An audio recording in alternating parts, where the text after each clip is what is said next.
अस्सलामुअलैकुम। चलो बच्चों, आज हम क्रब्स साइकिल्स पढ़ेंगे। ठीक है, क्रब्स साइकिल पढ़ने से पहले हम बताते हैं कि क्रब्स साइकिल का नाम कैसे आया। उसकी पहले जस्टिफिकेशन कर लेते हैं। क्रब्स साइकिल को हम दूसरा नाम सिट्रिक एसिड साइकिल भी कहते हैं, सिट्रिक एसिड साइकिल। अब सिट्रिक एसिड साइकिल क्यों कहते हैं? क्योंकि इसमें सिट्रेट वो फर्स्ट कंपाउंड है जो पहले पार्टिसिपेट करता है इस केमिकल रिएक्शन के अंदर। इस वजह से इसका दूसरा नाम क्या कहते हैं? Citric acid cycle. और दूसरा नाम इसको हम ट्राई कार्बोक्सिलिक एसिड भी कहते हैं, और सिंपल फॉर्म जो है इसकी TCA भी कहते हैं, TCA साइकिल। अब इसको ट्राई कार्बोक्सिलिक एसिड साइकिल क्यों कहते हैं? क्योंकि इसके अंदर 3 कंपाउंड इन्वॉल्व करते हैं। पहला है ट्राई कार्बोक्सिलेट, दूसरा है सिट्रेट, और तीसरा है आइसोसिट्रेट, जिसकी वजह से इसका क्या नाम बना? Try carboxylic acid. अब जो तीसरा नाम है इसका क्रब्स साइकिल। ठीक है, अब इसको क्रब्स साइकिल क्यों कहते हैं? क्योंकि इसको एक साइंटिस्ट था, सर हैंस क्रब्स, उसने इसको ये डिस्कवर किया था। इस वजह से उसके नाम पर हमने क्या रख दिया? इसका क्रब्स साइकिल नाम रख दिया। ठीक है, अब हम पढ़ेंगे कि इसके अंदर प्रोडक्ट पढ़ेंगे, ये सबसे मेन चीज़ है। ठीक है, जो कि सिट्रेट जो फर्स्ट कंपाउंड है, जो जिसकी वजह से हमने सिट्रिक एसिड साइकिल नाम रखा था, वो आता है वो इस पूरी सीरीज़ में। ठीक है, ये ऑक्सीडेशन रिएक्शन होता है जो उसके अंदर ये पूरा सीरीज़ चलते हैं सिट्रेट की। ठीक है, जिसके नतीजे में एनर्जी प्रोड्यूस होती है NADH एंड FADH2। ठीक है, और रिलीज़ करता है ATP, लेकिन ATP इधर रिलीज़ नहीं होती, वो ऑक्सीडेशन इन रेस्पिरेटरी चेन, मतलब फर्दर रिएक्शन होगा इलेक्ट्रॉन ट्रांसपोर्ट चेन का, इंशाल्लाह वो भी मैं पढ़ाऊँगा। उसके अंदर ये क्या करता है? ATP को रिलीज़ करता है। अब हम पढ़ते हैं कि क्रब्स साइकिल ये रिएक्शन होता कहाँ पर है। इसकी लोकेशन देखते हैं, ये होता है माइटोकॉन्ड्रिया मैट्रिक्स के अंदर।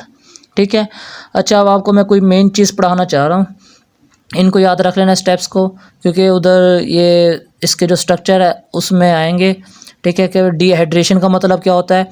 डी का मतलब होता है निकाल, ख़त्म कर देना, मतलब हाइड्रेशन, हाइड्रेशन मतलब वाटर, मतलब वाटर को वहाँ से रिमूवल कर देना। हाइड्रेशन मतलब अगर हाइड्रेशन का लफ्ज़ आया तो मतलब एडिशन ऑफ वाटर। और डी कार्बोक्सिलेशन मतलब डी का मतलब रिमूवल, और कार्बोक्सिलेशन मतलब कार्बन डाइऑक्साइड, मतलब किसको रिमूव कर देना? कार्बन डाइऑक्साइड को रिमूव कर देना। डिहाइड्रोजनेशन, ठीक है, डी का मतलब रिमूवल, मतलब किसको रिमूव कर देना? हाइड्रेशन मतलब हाइड्रोजन, रिमूवल ऑफ हाइड्रोजन। अब ऑक्सीडेशन, तो ऑक्सीडेशन और रिडक्शन का रिएक्शन का तुम्हें पता है कि ऑक्सीडेशन का मतलब होता है addition of electron, and reduction मतलब रिमूवल ऑफ इलेक्ट्रॉन।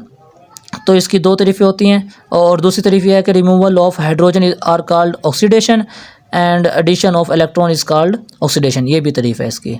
तो इधर हम क्या करेंगे? हाइड्रोजन को निकाल देंगे, जिससे हम कहेंगे रिमूवल ऑफ हाइड्रोजन। अब हम चलते हैं इसके स्ट्रक्चर पर। अच्छा गाइज, अब हम स्ट्रक्चर देखते हैं इसका। ठीक है, ये जो ग्लूकोज है, ग्लूकोज से क्या बना? पायरोवेट। अब ये जो स्टेप्स है ना ग्लूकोज से पायरोवेट बनने तक का, ये साइटोसोल के अंदर होता है। ठीक है, साइटोसोल के बाद ये कहाँ दाखिल हो जाता है? माइटोकॉन्ड्रिया के अंदर। जब माइटोकॉन्ड्रिया के अंदर दाखिल होता है तो वहाँ पर कोएंजाइम A आता है जो पायरोवेट के साथ अटैच्ड होता है, और उसी दौरान क्या होता है? डिहाइड्रोजनेस, और डिहाइड्रोजनेस से क्या बनती है? NADH और हाइड्रोजन रिलीज, और कार्बन डाइऑक्साइड भी। ठीक है, और ये जो पायरोवेट है के साथ अटैच्ड हो गया कोएंजाइम A के साथ, और क्या बन गया? एसिटाइल कोएंजाइम बन गया। क्या बन गया? Acetyl coenzyme. फिर एसिटाइल कोएंजाइम A किसके साथ अटैच करता है? ऑक्सीलेट। ये जो ऑक्सीलेट है ये 4 कार्बन होती हैं इसके अंदर। कितनी? 4 कार्बन। 4 कार्बन इसकी और 2 कार्बन इसमें। 2 कार्बन मिलकर 4, कितनी कार्बन मिल जाती हैं? 6 कार्बन। तो 6 कार्बन वाला कौन सा कंपाउंड बनता है? सिट्रेट। और इस दौरान क्या होता है? यहाँ से कोएंजाइम A यहाँ से रिलीज़ हो जाता है। ठीक है, जब एसिटाइल के साथ मिलता है ऑक्सैलो एसीटेट के साथ, फिर सिट्रेट आगे जाता है, सिस एक्टिनोटेट बनता है, और उस दौरान क्या होती है? डिहाइड्रेशन होती है, मतलब वाटर का वहाँ से रिमूवल हो जाता है। फिर सिस एक्टिनोटेट के बाद क्या बनता है? आइसोसिट्रेट। फिर दोबारा से क्या होती है कि वाटर की एडिशन हो जाती है, इसे कहते हैं हाइड्रेशन। तो जिसकी वजह से क्या बनता है? आइसोसिट्रेट। अब देखो 6 कार्बन, इधर भी कितनी? 6 कार्बन, और इधर भी कितनी आई? 6 कार्बन। ठीक है, फिर आइसोसिट्रेट के बाद क्या बनता है? ऑक्सैलोसक्सिनेट।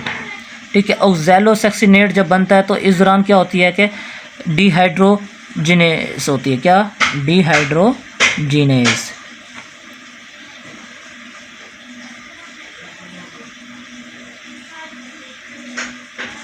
डिहाइड्रोजिनेज होता है। डिहाइड्रोजिनेज से क्या होता है कि NADH बनता है और H आयन, ठीक है, और कार्बन डाइऑक्साइड यहाँ से निकल जाती है और साथ साथ डी कार्बोक्सिलेशन की ओर होता है।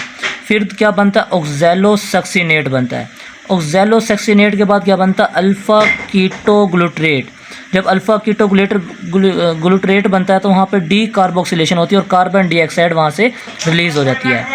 फिर अल्फ़ा कीटोग्लूटरेट के बाद क्या बनता है, सक्सिनाइल कोएंजाइम ए बनता है। क्या बनता है, सक्सिनाइल कोएंजाइम ए। और जब सक्सिनाइल कोएंजाइम ए बनता है तो दोबारा से क्या आता है, कोएंजाइम आता है और अल्फ़ा कीटोग्लूटरेट के साथ अटैच करता है और उस दौरान कार्बन डाइऑक्साइड निकल जाती है और फिर डिहाइड्रोजनेज होकर क्या बनता है, NADH और H आयन बनता है। फिर सक्सिनाइल कोएंजाइम के बाद क्या बनता है, सक्सिनेट।